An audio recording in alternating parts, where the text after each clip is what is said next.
നമസ്കാരം. ഈ മന്ത്രിസഭ അധികാരം ഏറ്റെടുത്തിട്ട് ഒരു മാസമാകാൻ പോവുകയാണ്. ആ ഒരു മാസങ്ങൾക്കിടയിൽ വളരെയധികം ജനോപകാരപ്രദമായിട്ടുള്ള പല പദ്ധതികളും അവർ കൊണ്ടുവന്നു. അതിൽ പ്രധാനപ്പെട്ടതാണ് ഓപ്പറേഷൻ തൂഫാൻ, മയക്കുമരുന്ന് നിർമ്മാർജ്ജനം ചെയ്യുക എന്നുള്ളതാണ്. അതായത് ഈ ഓപ്പറേഷൻ തൂഫാൻ എന്ന പദ്ധതി ആവിഷ്കരിച്ചതിനു ശേഷം എത്രയധികം കേസുകളാണ് ഇതുമായി ബന്ധപ്പെട്ടുണ്ടായത്, എത്ര കിലോ രാസലഹരികളും കഞ്ചാവും ഒക്കെ പിടിച്ചെടുത്തു, എത്ര കേസുകൾ രജിസ്റ്റർ ചെയ്തു, എത്ര പേരെ ജയിലിനകത്താക്കി. ഇവിടെയാണ് നമ്മൾ ഓർക്കേണ്ടത്. കഴിഞ്ഞ 10 വർഷങ്ങൾ ഈ മയക്കുമരുന്ന് കച്ചവടക്കാരെയും അത് ഉപയോഗിക്കുന്നവരെയും അഴിഞ്ഞാടാൻ വിട്ടിരിക്കുകയായിരുന്നു പിണറായി വിജയൻ്റെ സർക്കാർ എന്ന്. ഞാൻ എന്തുകൊണ്ടാണ്, അതായത് ചത്ത കുഞ്ഞിൻ്റെ ജാതകം നോക്കേണ്ടതില്ല എന്ന് പറയുന്നത് പോലെ അധികാരമൊഴിഞ്ഞ് പോയ അല്ലെങ്കിൽ നശിക്കാൻ പോകുന്ന ഒരു പാർട്ടിയെക്കുറിച്ച് എന്തുകൊണ്ടാണ് ഇത് ആവർത്തിച്ച് പറയുന്നത് എന്നുള്ളൊരു സംശയം നിങ്ങൾക്ക് തോന്നിയേക്കാം. പക്ഷേ ഇത് കേരളത്തിലെ ജനങ്ങളുടെ മനസ്സിലുണ്ടാകണം. കുറേ കാലം കഴിയുമ്പോൾ പഴയതെല്ലാം മറക്കുന്ന ഒരു പ്രവണത മലയാളികൾക്കുണ്ട്. അതുകൊണ്ടാണല്ലോ 2ാം തവണയും പിണറായി വിജയൻ അധികാരത്തിൽ വന്നത്. അപ്പോൾ അത് മറക്കാൻ പാടില്ല. അത്തരമൊരു ഓർമ്മപ്പെടുത്തൽ കൂടിയാണിത്. അതായത് ഓപ്പറേഷൻ തൂഫാൻ വന്നതിന് ശേഷം ആരെങ്കിലും, ഈ ഇടതുപക്ഷ നേതാക്കളിൽ ആരെങ്കിലും ഇതിനെ അഭിനന്ദിച്ചുകൊണ്ട് ഒരക്ഷരം പറഞ്ഞിട്ടുണ്ടോ? ഇപ്പോൾ ഇന്നലെ നിയമസഭയിൽ പിണറായി വിജയൻ ഒരു കലക്കവെള്ളം നിറച്ച ഒരു കുപ്പിയുമായി വന്നു. CPI നേതാക്കൾക്കെതിരെ പോലീസ് പ്രയോഗിച്ചത് മാലിന്യ ജലമായിരുന്നു എന്ന് പറഞ്ഞുകൊണ്ടാണ് അദ്ദേഹം വന്നത്. ആ പിണറായി വിജയൻ പ്രതിപക്ഷ നേതാവാണ്. അദ്ദേഹം ഒരു വാക്കെങ്കിലും ഈ ഓപ്പറേഷൻ തൂഫാനെ അനുകൂലിച്ചുകൊണ്ടോ അഭിനന്ദിച്ചുകൊണ്ടോ പറഞ്ഞിട്ടില്ല.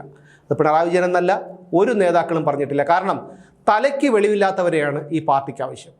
അതുകൊണ്ട് തന്നെയാണ് അവർ ഈ കഞ്ചാവ് കേസിലും അല്ലെങ്കിൽ മയക്കുമരുന്ന് കേസുകളിലുമൊക്കെ പെടുന്നവർ കൂടുതൽ പേരും SFI DYFI പ്രവർത്തകരൊക്കെ ആയിരിക്കും കൂടുതൽ പേരും. അത് പത്രങ്ങളിൽ വന്ന വാർത്തകൾ വിശകലനം ചെയ്ത് കഴിഞ്ഞാൽ നമുക്കറിയാം. മറ്റൊരു രാഷ്ട്രീയ പാർട്ടിയിൽപ്പെട്ടവരും ഉണ്ടാകില്ല, അല്ലെങ്കിൽ ക്രിമിനലുകളായിരിക്കണം.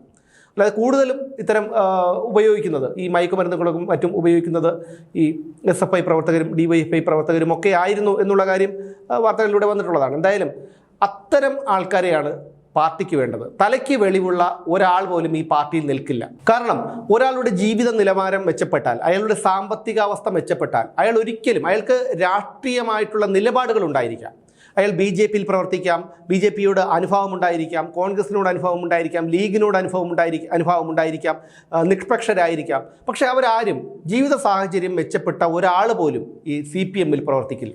കാരണം CPM എപ്പോഴും നിലനിൽക്കുന്നത് തൊഴിലില്ലായ്മയും ദാരിദ്ര്യവും വർഗീയതയും പട്ടിണിയും ചൂണ്ടിക്കാണിച്ചുകൊണ്ടാണ്. ഈ 4 ഘടകങ്ങളും ഇല്ലാത്ത ഒരു സ്ഥലത്ത് CPMന് കമ്മ്യൂണിസത്തിന് നിലനിൽപ്പ് അസാധ്യമാണ്. എപ്പോഴും അവർ പറയുന്നത് ഈ 4 വർഗീയതയെക്കുറിച്ചും തൊഴിലില്ലായ്മയെക്കുറിച്ചുമൊക്കെ പറഞ്ഞുകൊണ്ടാണ് അവരുടെ നിലനിൽപ്പ് നടത്തിക്കൊണ്ടിരിക്കുന്നത്. പക്ഷേ ഇപ്പോൾ ആളുകൾക്ക് ഈ കാര്യങ്ങളൊക്കെ ബോധ്യപ്പെട്ടിരിക്കുന്നു. ഏകദേശം ഒരു 2 വർഷങ്ങൾക്ക് മുൻപാണ് കിറ്റെക്സ് കേരളത്തിൽ 4000 കോടി രൂപ ആദ്യഘട്ടമായി നിക്ഷേപിക്കാൻ ഒരുങ്ങിയത്. അന്ന് യാതൊരു കാരണവശാലും അതിന് സമ്മതിക്കാതെ കിറ്റെക്സ് തെലങ്കാനയിലേക്ക് പോകേണ്ടി വന്നു. തെലങ്കാന സർക്കാർ ഈ വിവരം അറിഞ്ഞ് പ്രത്യേക ചാർട്ടേഡ് വിമാനം അയച്ചാണ് സാബു ജേക്കബിനെയും മറ്റും അങ്ങോട്ടേക്ക് കൊണ്ടുപോയി ചർച്ച നടത്തുകയും ആദ്യ പടിയായി അവർ 1400 കോടിയോ മറ്റോ അവിടെ നിക്ഷേപിക്കുകയും ചെയ്തത്.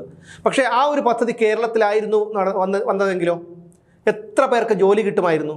പക്ഷേ അവിടെ ഒരു പ്രശ്നമുണ്ട്.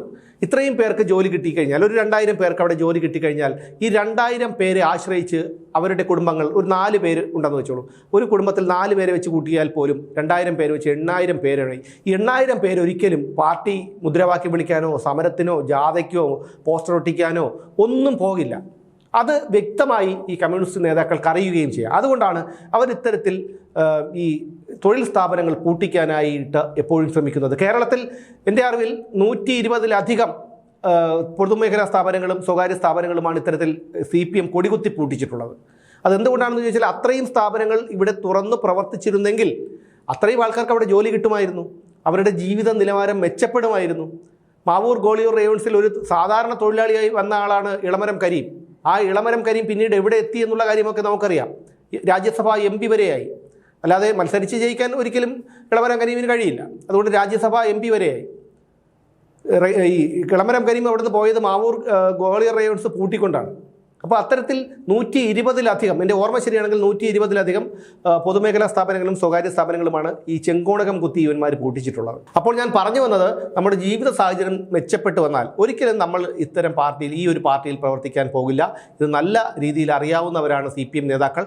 അതുകൊണ്ട് തന്നെയാണ് അവരൊരിക്കലും ഒരു നാട്ടിൽ ദാരിദ്ര്യവും പട്ടിണിയും വർഗീയതയും തൊഴിലില്ലായ്മയും ഒഴിയാൻ സമ്മതിക്കാത്തത്. പിണറായി വിജയൻ എന്നല്ല, ഏതെങ്കിലും ഒരു CPM നേതാവ് ഓപ്പറേഷൻ തൂഫാനെ അനുകൂലിച്ചുകൊണ്ട്, അതിനെ അഭിനന്ദിച്ചുകൊണ്ട് ഒരു വാക്ക് പറയുകയോ അത്തരത്തിൽ എന്തെങ്കിലും പരാമർശം നടത്തുകയോ ചെയ്തോ ഇല്ല. ഒരു കാര്യം ഉറപ്പാണ്, ഒരു തവണ കൂടി LDFന് അധികാരം കിട്ടുകയും പിണറായി വിജയൻ മുഖ്യമന്ത്രിയായി വരികയും ചെയ്തിരുന്നെങ്കിൽ കേരളത്തിൻ്റെ അവസ്ഥ വളരെ പരിതാപകരമായിരുന്നു.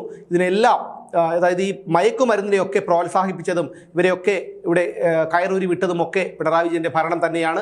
ഒരു കാര്യം കൂടി ചിന്തിക്കൂ, ഈ പുതിയ സർക്കാർ അധികാരം ഏറ്റെടുത്ത് 1 മാസത്തിനുള്ളിലാണ് ഇത്രയധികം കിലോ കണക്കിന് മയക്കുമരുന്നുകൾ പിടിച്ചെടുത്തതും കേസുകൾ രജിസ്റ്റർ ചെയ്തതും നിരവധി ക്രിമിനലുകളെ, മയക്കുമരുന്ന് കച്ചവടക്കാരെ അറസ്റ്റ് ചെയ്ത് ജയിലിൽ അടച്ചതും. അതുകൊണ്ട് തന്നെ ഇതിൽ നിന്നൊക്കെ മനസ്സിലാക്കേണ്ടത്, ഇതിനെയൊക്കെ പ്രോത്സാഹിപ്പിക്കുന്നത്, മയക്കുമരുന്നിനെയൊക്കെ പ്രോത്സാഹിപ്പിക്കുന്നത് ഈ പാർട്ടി തന്നെയാണ്, CPM തന്നെയാണ്.